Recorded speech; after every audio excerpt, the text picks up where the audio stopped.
That is why there is a particular time I off my phone. All I do this time is that I am journeying, I am beholding.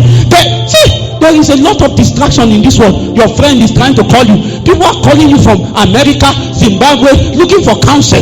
The reason why you can give them counsel is because you are downloading measures of God. Because the world is not looking for another Joshua Anthony. What the world is looking for is a Joshua Anthony that carries God. Because it is only God that is the answer to the cry of our world. So I want to ask you, because time is actually the measurement of life. What is the bulk of your time? Where do you spend most of your time in? Let me tell you, anywhere you spend your time in, your life, you are spending it there. So a man who knows how to beat his tent, he's tied with cords to the horns of the altar. That man, after some time, when you come and check, it may take time, but that's why I said till we all come, because it's a journey. So if you start last month, don't stop.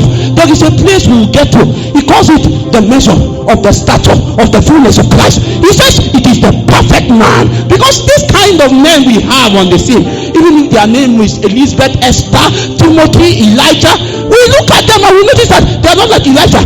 The last time I checked, a man called Moses, the Bible says he was 120 years and his eyes had not appeared. His strength had not. Today I was trying to think, if I get to 100 years, how will my body look like? It's simply because we have not entered. There is a church. There is a glorious church, and that church is you. See, I wish believers understand. The Lord told me that your mission is to apprehend and manifest my fullness. Because even if the Bible was teaching something in Matthew chapter 4, in 23, he says that Jesus went about all Galilee.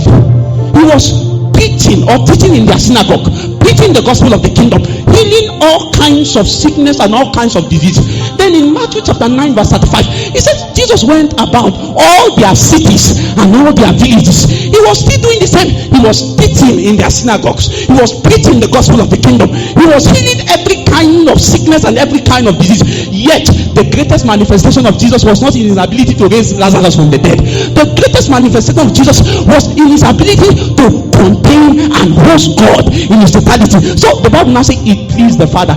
That day that God sounded a sound from heaven, he said, this is my beloved son in whom I am well pleased with. When Paul came to interpret it, he says what God was trying to say is this: for the first time I have found a house.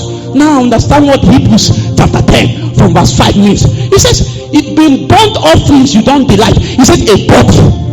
Therefore, when he came into the world, he said, sacrifice and offering you do not desire, but a body. Sir, you are the house of God. He said, a body you are prepared for me.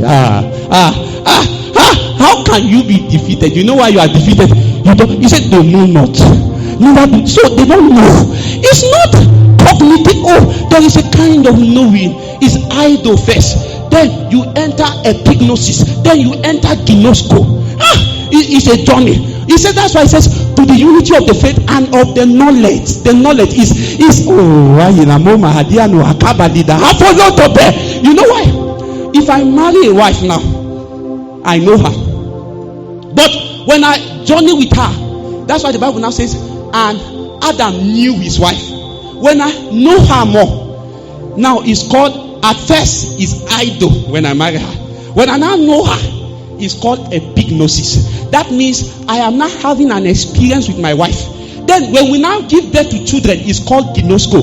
My experience has now begun to birth children. That's what Jesus means when he says that you should bear fruit and that your fruit should abide. Then he now said you shall ask what you will.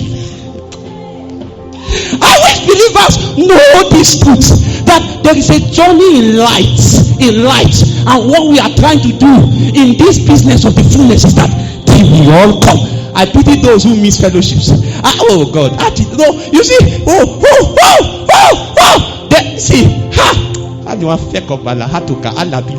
sometimes when I study like this, I get so intoxicated. I see, I don't know what makes you laugh. Hey, have you ever been studying and you were carried into realms? Have you ever been studying and you entered the world of no limitation? Have you ever been studying and what happened is that the scrolls of your ordination was open? The The echoes of eternity was being read to you. When you come out of that kind of encounter, you will lose taste of life.